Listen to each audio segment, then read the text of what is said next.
Agency ప్రాంత ప్రజల ప్రయాణికుల భద్రతే పోలీస్ శాఖ బాధ్యత అన్నారు Rampachodavaram additional SP OSD KV Maheshwar Reddy. కాగా కమ్యూనిటీ పోలీసింగ్లో భాగంగా అల్లూరు సీతారామరాజు జిల్లా ఎస్పీ తుహిన్ సిన్హా ఆదేశాల మేరకు మావోయిస్టు ప్రభావిత ఏజెన్సీ ప్రాంతమైన చింతూరు డివిజన్ అల్లిగూడ నుంచి డివిజన్ కేంద్రం చింతూరు వరకు బస్ సర్వీసును శనివారం ప్రారంభించారు. ఓఎస్డీ మహేశ్వర్ రెడ్డి, చింతూరు ఎస్పీ రాహుల్ మీనాలు జెండా ఊపి ప్రారంభించిన అనంతరం మాట్లాడుతూ పోలీస్ శాఖ ఆత్మీయ బహుమానమైన ఈ ఉచిత బస్ సౌకర్యాన్ని అవుట్ పోస్ట్ చుట్టుపక్కల గల అల్లిగూడెం, మల్లెంపేట, నర్సింగపేటతో పాటు ఆంధ్ర, ఛత్తీస్గఢ్ రాష్ట్రాల సరిహద్దు గ్రామాల ప్రజలు సద్వినియోగం చేసుకోవాలని విజ్ఞప్తి చేశారు.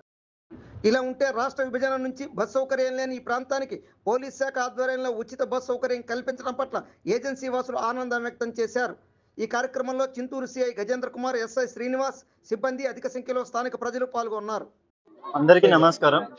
మనకి అల్లూరి సీతారామరాజు జిల్లా చింతూరు సబ్ డివిజన్ సంబంధించి మన అల్లిగూడెము, మల్లంపేట, ఇది ఏదైతే మన ఛత్తీస్గఢ్ బార్డర్ ఉందో ఆ బార్డర్ దగ్గర నుంచి మన రిమోట్ విలేజెస్ అన్నిటి నుంచి మన చింతూరు, భోగవరం వరకు కొత్తగా బస్ సర్వీస్ స్టార్ట్ చేయడం జరిగింది.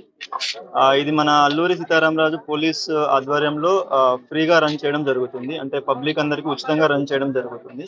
డైలీ మార్నింగ్ అండ్ సాయంత్రం 2 పూట్ల రన్ చేయడం జరుగుతుంది. ఇది మనకి తెలంగాణ నుంచి డివైడ్ అయిన తర్వాత ఆల్మోస్ట్ 10-12 ఇయర్స్ నుంచి కూడా ఈ ఏరియాలో బస్ సర్వీస్ అనేది లేకపోవడం అనేది బాగా ఇబ్బందికరంగా ఉండడం తోటి గవర్నమెంట్ కూడా దాన్ని కన్సిడర్ చేసి మనకి సర్వీస్ ఇవ్వడం జరిగింది. దీనివల్ల మనకి ఏంటంటే ఈ చుట్టుపక్కల ఆల్మోస్ట్ మనకి ఒక 35 విలేజెస్ వరకు ఉన్నాయి. బోత్ మనకి రెవెన్యూ విలేజెస్ అండ్ గుట్టుకోయ విలేజెస్ అన్నీ ఉన్నాయి. సో మన గిరిజన ప్రజలందరికీ ఇది చాలా ఉపయోగకరంగా ఉంటుంది అని అనుకుంటున్నాం. దయచేసి పబ్లిక్ కూడా దీన్ని మొత్తాన్ని బాగా యూటిలైజ్ చేసుకొని, బాగా యూజ్ చేసుకొని, ఈ ఆటోస్ వల్ల వీటిల్లో అయితే ప్రైవేట్ వాడుతున్నారు ప్రైవేట్ వెహికల్స్ని, వాటిని తగ్గించేస్తే మన సేఫ్టీ కూడా బాగుంటుంది.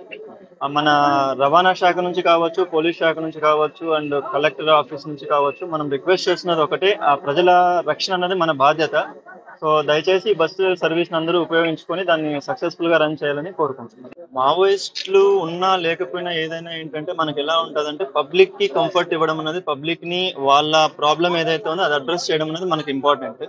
సో 100% ఏంటంటే బస్ సర్వీస్ లేకపోవడం వల్ల ఇక్కడ కంటిన్యూస్గా ఇబ్బంది పడుతూ ఉన్నారు కాబట్టి దాని పర్పస్ మీద మనము పబ్లిక్కి కన్వీనియన్స్ ఉండాలి. ఇక్కడ నుంచి బయటికి చింతూరుకి కానీ లేదా భద్రాచలం కానీ వచ్చి వాళ్ళు ఏదన్నా వర్క్ చేసుకోవడం కానీ ఏదైనా కొనుక్కోవాలన్నా కానీ బాగా ఉండాలి కాబట్టి మనం ఇది స్టార్ట్ చేయడం